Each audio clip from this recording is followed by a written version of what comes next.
Hello, hello to all my wonderful cancers. This is Queen Amun Ra coming to you with a very special reading on today. Happy May 2nd. Yes, we're going to be talking about the number 1 on today. Happy Sunday. I know you all are having a great day today because that's the intention you set. Yes, Cancer. Let's get right on into it. By now, you know that this is a general reading. These are the Light Seers Tarot deck by Chris Ann. These cards right here are the Sacred Self-Care Oracle deck by Jill Pyle. If you're interested in a personal reading, my information is down below. Let's go.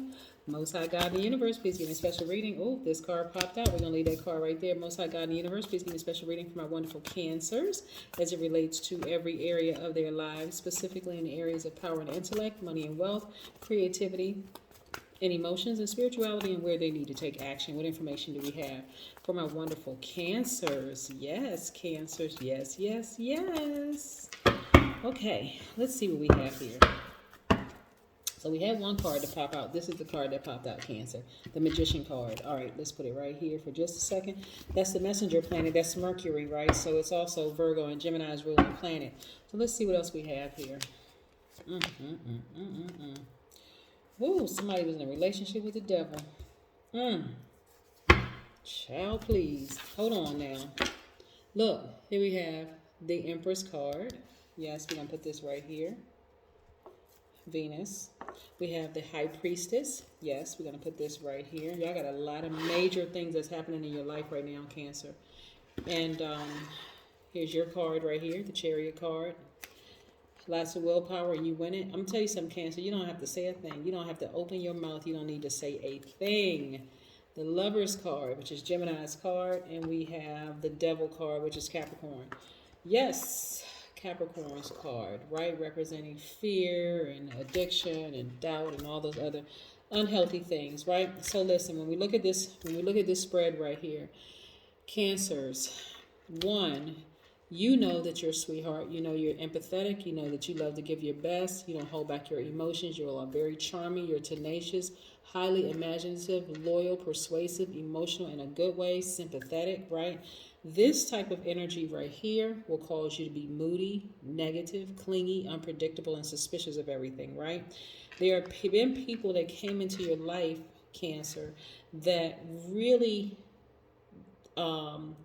tilted your dualities, right? So it made you either an over nurturer, over giver, and so these types of energies coming into your life are takers, right? We always talk about takers, like they take advantage of your kindness and they mistake it for a weakness, right?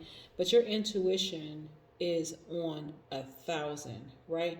You are so highly spiritually gifted till it's not even funny, Cancer. And so this type of energy threatens that, because these are the naysayers. These are the people who lie. These are the manipulators. These are the people who come into your life and distract you almost literally to death, right? And so, and I mean your dreams to death. And in some cases, a physical death, because you just feel like, okay, well, hey, you know what? I guess I'm too old to do this. I guess I'm too this or too that to do X, Y, and Z, and I can't go after my dreams anymore, right? And so you got to go back into full Cancer mode, right? And I'm talking about high vibrational. This is where you're a cardinal sign. You're going to take the initiative, right? You're going to take the initiative to sit back and activate this part of you that, hey, I'm going to go into communication mode, but I'm not oversharing. I'm not over communicating, nor am I overthinking this. I know that I'm about to give birth to something major. Even if I saw this person as my twin flame, I'm now focusing on putting this energy on myself, right? Because again, two good people may not be great for each other. So I'm putting this energy back into myself because I'm about to give birth to something major, right? I'm about to give birth. I've been pregnant with this gift for so long. It's time to give birth to it, right? Your intuition is extremely heightened, and it's increasing it's developing every single day. So this type of energy being in your space, right? Feeding your fears, feeding your doubts, this energy could be a family member. It could be a close person to you, right? It's not always that person that you feel like, okay, I don't trust them. It could be and remember, this energy is very crafty, right? So it could be somebody real close to you who's smiling in your face and constantly keeping drama going, right? This kind of energy, constantly keeping confusion, coming into your house, disrupting your relationship, disrupting all of your relationships and making it seem like they're expert at something, but really they are secretly killing your dreams, right? I hope y'all know what I'm talking about, right? So let's talk about the number one for just a second, because your intuition is so heightened. And this is when we talk about self-love, right? Self-love is listening to your instinct. When I talk about us all being gods and goddesses, the God in you, the God that people look for outside of themselves, is actually in you. That God will never leave you nor forsake you, right? So that God is telling you something is off about this person. Something is off about this person. They create all kinds of the fear and doubt and all sorts of things in my spirit, and I trust them. This is how crafty they are, Cancer. I hope you're paying attention. They're very crafty, right? And but they don't have your best interest at heart. So let's talk about the number one, because this is a reset button. Number one just means, well, I mean, in short, if I had to just sum it up, number one really means a new beginning, right? So let's break number one down. All number one people carry themselves with dignity. Number ones like to stand out. They're achievement oriented. They represent the primal impulse. They have very strong self-worth. Number ones will always demand respect, and they feel set apart from others. Number one has strong views and definite beliefs, and they protect they don't have a problem trying to protect vulnerable people. Remember, you all are highly intuitive, plus you have the den mother energy. It doesn't matter if you identify as a man or woman. But again, you got to be real careful, Cancer, about who you let into your space, because certain people are in there just to distract you to death, right? And again, it's very crafty. Sometimes it's not even a person you think it is. Sometimes it's an energy in your space that is constantly trying to get you to overthink things. They constantly just talking, over talking stuff, right? Just trying to distract you to death, right? From your dreams. Sometimes those people can come in the form of, let's say you and your partner or you and your spouse or mate or whatever are in a real healthy relationship. Y'all are doing good, whatever. They're there to plant seeds of doubt. They're like the gnats, right? They're there trying to cause doubt, trying to see, they call themselves playing the devil's advocate, but really what they're trying to do is destroy your life. That's what they're doing. They're actually jealous. They're jealous because you're not giving them all the attention. They wish they had the life that you had. You're in a healthy relationship. They don't want your relationship to be healthy. So all of a sudden, here they come with their doubts, playing devil advocates. Well, have you thought about this? And have you thought about that? Well, I noticed such and such and such and such. Just keep on just bringing a bunch of low vibration energy.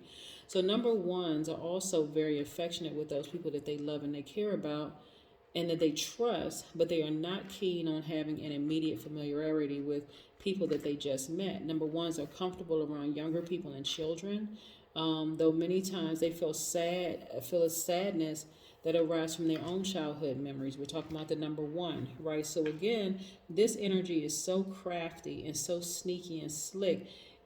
If you're looking at it with your naked eyes, you won't know exactly who the person is. That's why you have to let your spiritual gifts develop on a regular basis so you can see who the Judas is in your circle. Yes. All right, let's finish pulling the cards. Yeah. Just chill, just kind of sort of just like exhibit a great deal of willpower and just listen. That's why I said be in chill mode. Just relax, just really relax, because the universe is trying to show you who's really, really you around you. Because I'm telling you, this person does not want, their spirit doesn't want you to give birth to what you're about to give birth to. Okay? When I say major, major, major spiritual gifts you could have very talented, very gifted. This energy doesn't want you to, and it's not the person you think it is. Yeah, that's why you got to look at it from a spiritual sense. Yeah. But guess what? No fear at all. But look at this. You have a guardian angel watching over you that's getting ready to take this energy right out. They're about to expose them. And guess what? This energy is going to fall. Watch. That energy is going to fall. Here we have the tower moment. That energy, this demonic energy, is going to fall. Watch. And it's not going to be who you thought it was. Watch. Okay? All right. So you are on fire. Your intuition is starting to tell you some things. You're starting to pay attention, right?